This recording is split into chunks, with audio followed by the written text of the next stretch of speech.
Quarantine Cooking with Shawnna. I'm back. I know it's been a minute, but I'm still at it. So tonight I'm making shrimp Alfredo from scratch.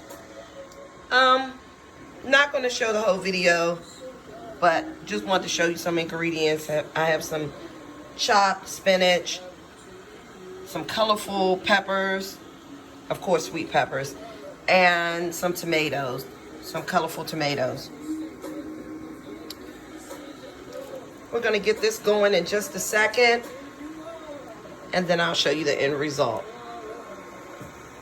I'll be back soon with some whole cooking videos. Thanks for staying posted with me.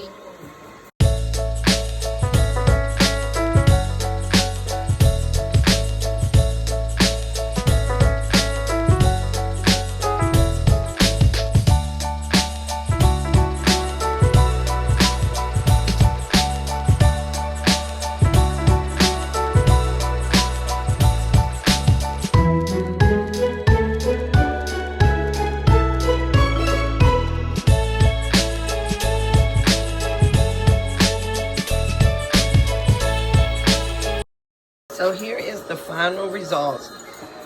Here is the Alfredo sauce for the linguine. And once again, it has mushrooms and shrimp, spinach, herbs, and everything I need to make the Alfredo sauce from scratch. Of course, you have to have cheese, fresh cheese. And on top, I sprinkled Old Bay because you can't live in Maryland and not put Old Bay with shrimp. Thank you for Quarantine Cooking with Shawnna. Bon appetit.